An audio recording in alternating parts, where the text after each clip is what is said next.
just wrote a little bit about each one, and I thought that was really fun. I also repeated those same thicker letters that I'd used earlier in the month. I thought that was kind of nice. The next 2 pages are about planning my 2016 to Madrid. I am taking a group of students for 2 weeks around different parts of Europe. We'll go to Spain and France and Italy. Mainly it's just the Mediterranean trip that we're taking. But once they go home, I'm going to spend another month in Madrid, and I sort of just outlined what do I need to do in each month in order to be ready for that. My January goals were to locate and reserve a flat to stay in while I was in Madrid, and to continue to email my friend Mary about the city.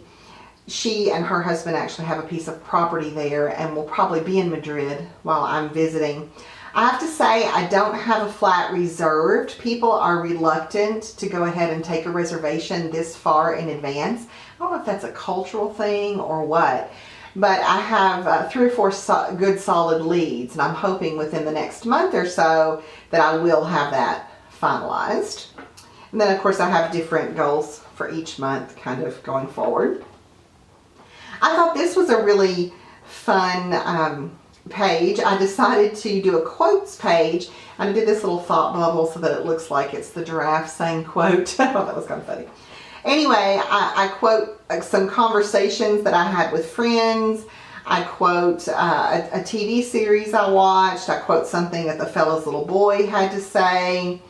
I quote some things that I saw on Facebook, some things that I had been reading. I even quoted a few things that I said, and I really enjoyed that. I thought that this will be fun maybe to go back and look at in a few months or next year, and maybe do something with it in my scrapbook. I'm just writing with a regular pen. It's fun that, if I'm reading something, I can whip my Midori out and I can jot down these quotes. I'm glad that I did that. I wish I had done this kind of thing when my daughter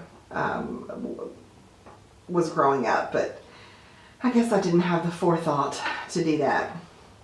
All right, on the next page, I have another layout with pictures, and this is about the record snow of 2016.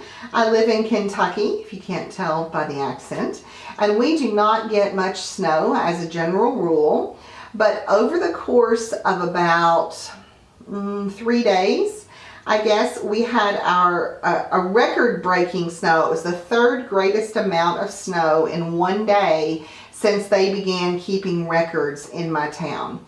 And we had we'd gotten about 5 inches of snow on Tuesday, and then it started snowing again Thursday night, and we got another 14 inches of snow, which is just ridiculous. Here in the South, we don't really know how to deal with snow, and this is the kind of thing that literally shuts our town down. So it was kind of fun because I show the progression of what the snow looked like, from a window of my house, and I think I'll enjoy looking back at that at some point.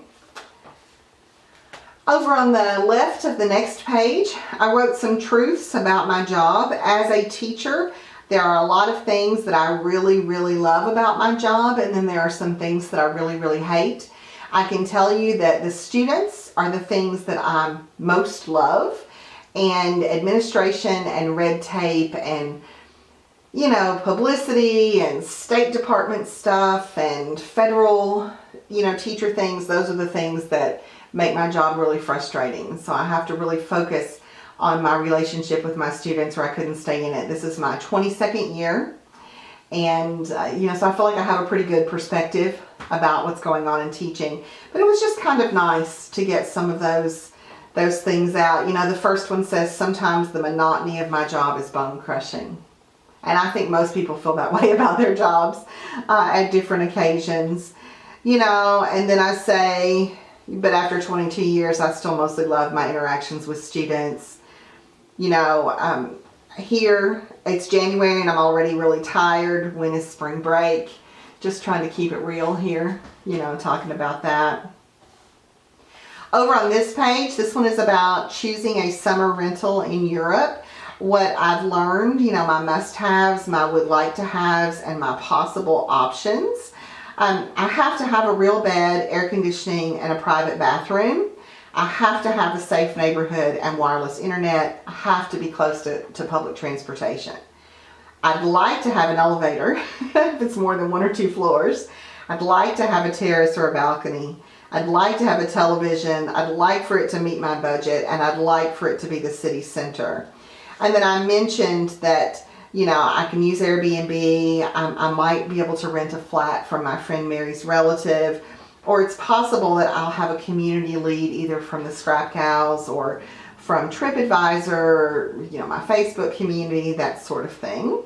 I used some washi tape that has some of the Paris landmarks in it because that's where I stayed last summer. I thought that was a cool little item to include.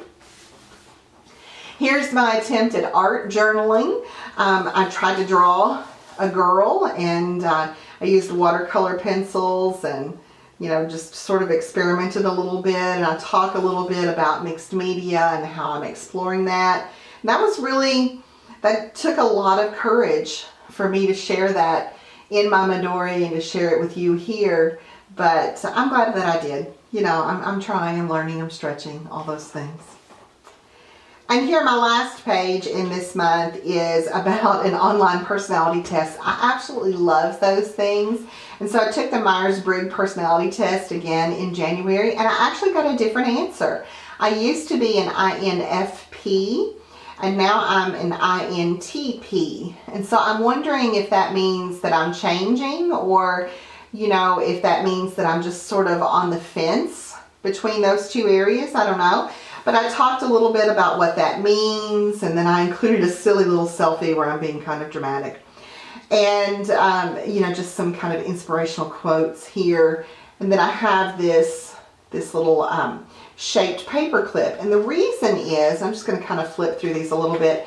These are my planner pages where I just write down the things that I have happening in the month.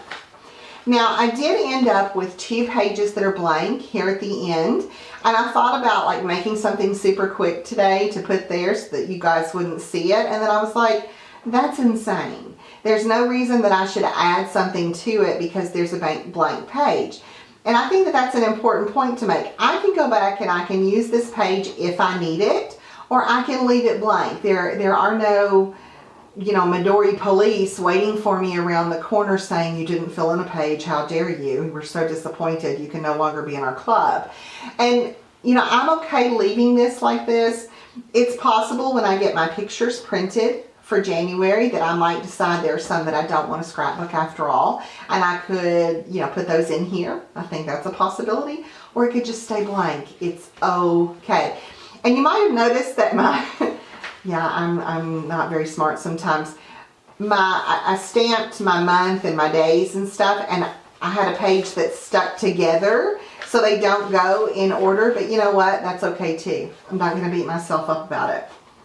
The very last page that I included is the goals page, and this was something that was pre-printed from Coco Daisy, and I just wrote out some things, and I do reserve the right to add to that list, or to cross things off that list, or to never look at that list again. That's okay. You can see I have a little post-it note here, some things I'm thinking about, and then you can see the start to my February Midori here. Well, that's it. I hope you all enjoyed hearing me ramble on a little bit about my Midori experience for January 2016. And if you enjoyed it, leave me a thumbs up. If you have questions, you're welcome to ask me those. I hope to see you again next month when I post my February results. See you guys later. Go be crafty.